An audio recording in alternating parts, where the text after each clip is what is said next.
when Apostle sent me the text, for those who know Apostle, what he'll do is he'll send a very innocuous text and say, "You're on deck." And I said, okay. We were talking about something totally unrelated. And he said, "Oh, by the way, you're on deck." And Mr. Norman said, "What's that mean?" I said, "Honey, that means be ye ever so ready." About, I think an hour later, he said, 95% you on deck. And I just said, "Got it." Okay. And then about 20 minutes later, he said, "Yep, it's you." So, and I've been rehearsing a message that he lifted up earlier this month, reaping your personal harvest. And that's been heavy on my heart. And I was thinking about one of the scriptures, Galatians 6:4-5, where it says, "Make careful exploration of who you are and the work you have been given." That's the part of that scripture that really resonated with me, because it also, in my spirit, I started hearing that biblical principle of if and then.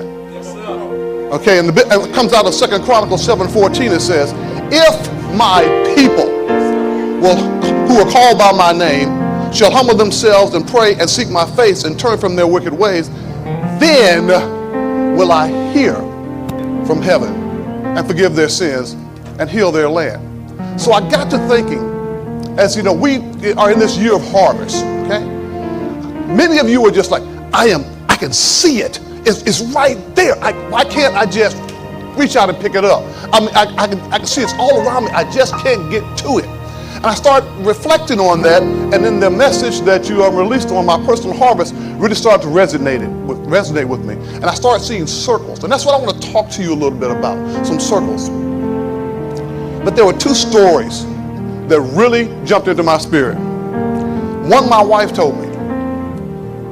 She said there was a little girl, and she went to her mom. And she says, "Mom, where do people come from?" And her mom, being a good, strong Christian, like my lovely, lovely wife, said, told her the story of Genesis and Adam and Eve and how God created everything. It was a beautiful story. And the little girl, "Okay, I got it. That sounds good. Got it." Goes to her daddy. You know how kids are. I got to have both sides, make sure I understand this thing. So I got to go to Daddy. So a little later, she goes to Daddy. She says, "Daddy, where do people come from?" And Daddy being Daddy, he says, "Well, honey, Darwin believes that we evolved from monkeys." And he tells her the whole story of evolution. And so the little girl is kind of confused now. She's heard the story of Adam and Eve and Genesis, and then she's heard the story of Darwinism and evolution. And so she goes back to her mom and says, "So Mom, you told me the story about Adam and Eve. Daddy told me that we came from monkeys." And her mom said, "Well, baby, that's right. My side of the family came from God. Your daddy's side of the family came from monkeys."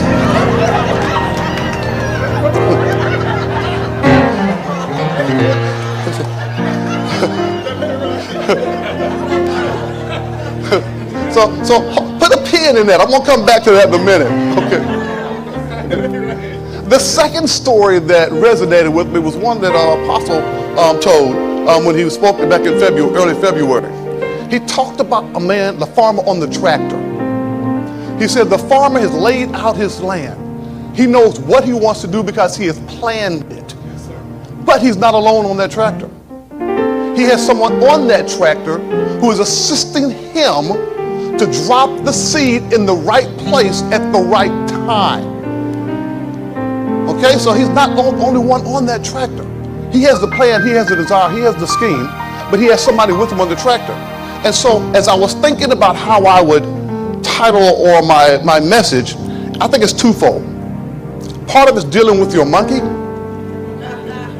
and then who's on your tractor? Who's on your tractor? A monkey. Sometimes it's a monkey, right? Yeah. So I want you to just kind of follow me on this journey here. So I shared those because I kept seeing these circles. When Apostle was talking about your heart, the first thing he said, the first requirement was to plant, right? Planting. So the first circle I want to talk about is the planting circle. Now everybody around here has a plan to what we're going to plant. We had the vow seeds, we've been thinking about, and we understand sowing and reaping, right? So that's kind of a biblical principle we all get. But every time it seems like we're ready to plant or ready to sow, who shows up? Them monkeys. Them monkeys, okay? Why you got to sow that much? You know you don't have that much money to vow. So even if you say it, you can't do it. We've got monkeys in our life who are causing us to procrastinate and create fear. So as you think about your planting circle, okay, ask yourself, what monkeys do I need to release? Who's holding me back from planting the seed so I can get the harvest? No seed, no harvest. Okay? And then the second part of that is, I'm not going to be before you long. I'm an old soldier, and we believe in the 3 B's, right? Be brief, be brilliant, be gone, right? I'm hoping to get at least 2 of those. so I'm praying for 2 of those, okay? And, so I thought about that, every time we want to do right, what Paul said, when I would do good, he was always there. That's the monkeys. I'm telling you, that's the monkeys. The monkeys are always around us because they're in your circle. Wow. You grew up with them. They're on your job. They're in your church. I'm just telling you. But you've got to be able to recognize those monkeys and release them. I love that song. Release the power that they have over you that's causing procrastination and or fear. That's right. You got to release that monkey, okay? But on the other side of that, I'm asking you, who's on your planting tractor? Think about it from this perspective. In James, it says, confess your sins to one to another and pray for each other so that you can live together whole and healed. The prayer of a person living right with God is something powerful and to be reckoned with. That's the Message version. And I thought about Elijah. Elijah prayed for years, do not rain. That's right. And then all of a sudden he says, okay, I'm ready for the rain. And he said, let it rain. He prayed for rain and it rained and things started to grow. So I'm asking you, you know who the monkeys are in your planting circle? Who's your Elijah? Who's in your circle who's going to sit with you and pray for the things that you're believing for, that you're going to plant for as you name your seed? Who is your Elijah? Who is the Elijah in your circle? So that's circle number 1. Let's go to another circle. The second circle is the circle of posture. Apostle talked about you must stay in a position of needing the Lord. Remember that? Staying in the position of needing the Lord. He also talked about another story. I like stories. I'm a visual person, so I see stories and I think about them. He told the story of the little red hen.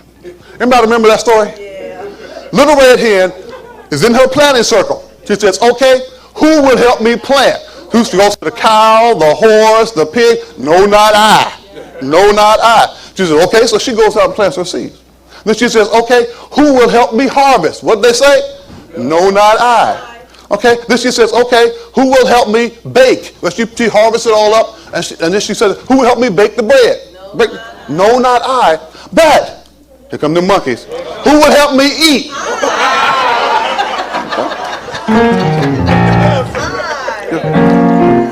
The little red hen believed she needed the other people, the other animals.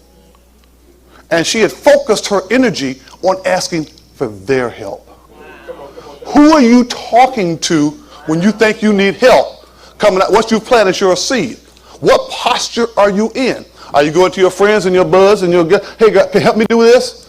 I made this vow seed. I'm going to be a little bit short. When we know that God gives seed to the sower, right? So who is that monkey that's kind of stopping you? When you think about it, you say, I made the vow and I'm in the posture. Are you in the posture of leaning forward toward God? Or in the posture of like, woe is me, I don't know how I'm going to do this. I said $1,000. Oh my God, I ain't got no $1,000. I don't even have $500. And I can't. If I pay that, I don't pay my rent. And your friend and your monkey gonna remind you of that. Yeah. I guarantee you. And your monkey gonna remind you, girl, you pay that, your light's gonna get cut off. And your car gonna get reput. And the monkey's gonna remind you of all the things why you should not. So I'm asking you, as you look at your position of posture, who is that person who's going to believe with you and help you pray to God? There's a scientific fact that anything that's alive will grow. That's right. Fact. There's nothing you can do about that. And everything that grows changes. Come on. Change is inevitable. If it's alive, it will change. Who is that person who can help you speak to God about the changes that are going on in your life to keep you in the right posture, so that after you've planted that seed, you can now pray over it and depend on God to make things, to help it grow, to bring the rain.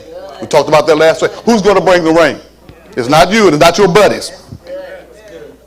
See, the thing is, monkeys keep you on their level. They want to keep you in their circle. You know, you ever been out there? I got saved. I got all the new members. I got saved, and the day after you got saved, your buddy's like, man, why are you going down to that church? You are on it. You know, why are you going down to that church? You know, man, you don't hang out with us anymore. You always want to go to Wednesday night meeting. Man, that's our poker night. Wednesday night, what's up, dude? You know, and the monkeys will try to keep you in their circle. Okay? And so you've got to find that Elijah. You've got to find that prayer partner who can help you find the crack in that circle. So you can step out of it and move to the next one. Okay? So that's the second circle.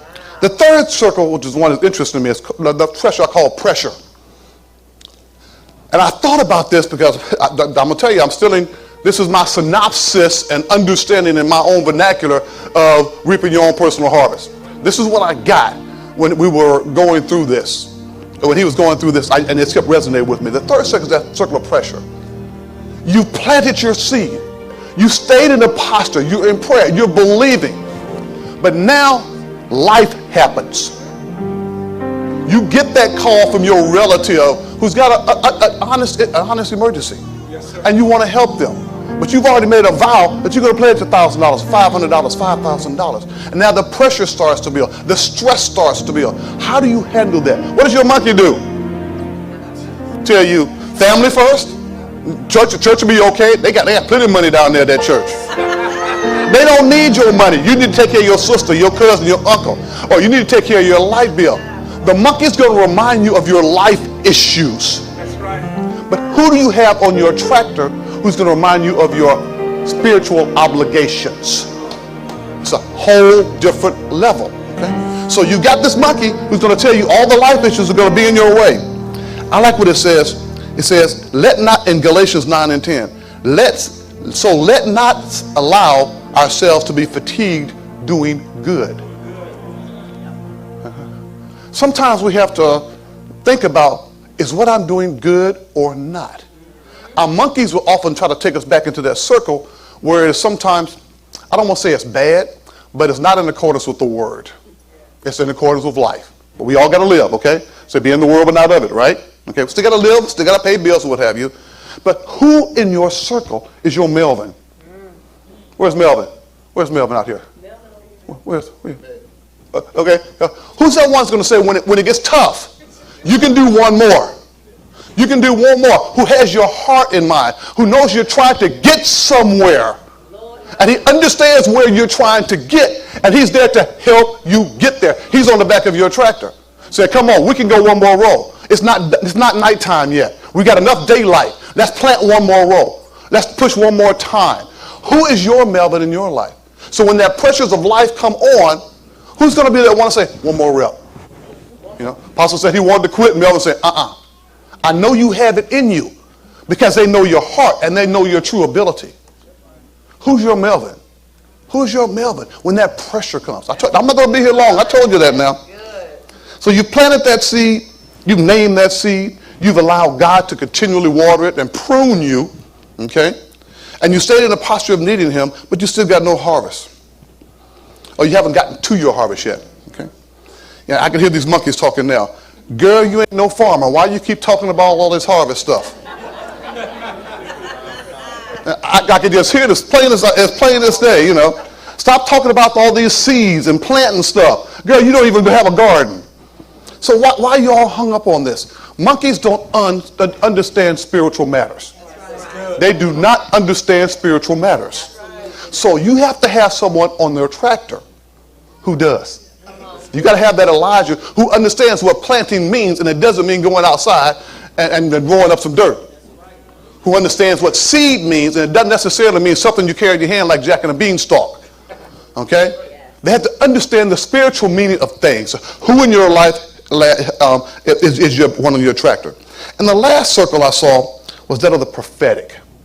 This one was interesting. This is actually the last circle, yeah. In Ecclesiastes, it says, there's a right time for everything. Yes, sir. Okay?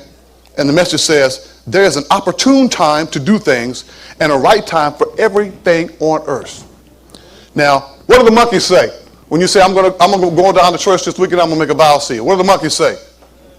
They like to hint, no, not I. Why are you doing that? They give you all the reasons why you should not or cannot, or the ramifications in the real world, okay? But who is that prophetic voice in your life? I think I'm going to go down and start my business. Oh, girl, you don't even have a business plan. You ain't got no money. Nobody going to trust you because your last business failed. Your last church failed. Why are you going to start something else? Monkeys. Who's in that circle, in your prophetic circle? But you get that voice like Prophet Vicky. I sense the time for you to start your business. How many times somebody's been in this room and their apostle or Prophet Vicky has spoken into your life? And you said, and you believe it. One of the things we talked about yesterday a lot in the ROM class was something called relationships. There you go. You cannot receive from anyone who's on your tractor without having a relationship with them. Okay? It starts there always. You first have to have a relationship with who? With God. Okay? Then I believe he puts people on your tractor. He'll put that Elijah on your tractor to say, you can do this. He'll put the Melvin in your life to push you beyond what you ever thought you could do. He'll put that prophetic voice in your ear to say, I've been wanting to do this for years. How did you know this right time? Because she's in touch with God. She's in tap. There's a linkage there. But because you have a relationship with her, she can see from God through you to the future. Who in your life are the people on your tractor? And I'll tell you, I won't be long. I'm going to get out of here. We got stuff to do here now. So you got all these monkeys in your life. First, you have to be able to recognize a monkey. Yes, sir. Got to recognize a monkey. Yeah. And they are easy to recognize. I'm going to tell you, they are easy to recognize. If when you speak out of what you have heard from the Lord or from a man or woman of God, and they come against it, monkey. Flat out. Dead simple. I'm going to make this real simple for you. That's a monkey. If you have something strong in your heart, and you and your spouse are in agreement, and someone steps between that, monkey. And as the song says, you need to release the power of the Lord to release that monkey from your circle. Okay? Then, if my people, then you go find your Elijah. Then you go find your Melvin to deal with the pressure. Then you go find your prophet to speak into your life. But I'm here to tell you, you can't walk with that person on your tractor until you release that monkey. Now, and I talk about these circles, and they're centrifugal circles. The first circle is planting, right? So that's the closest one to you. Because you can't do anything until you fix that, until you plant. Your harvest can be this big. All your opportunities are right here. But unless you plant, they're just there. They're not, you cannot receive them, okay? You can't, we talked about that. So that was the first circle, right? So you got through that circle.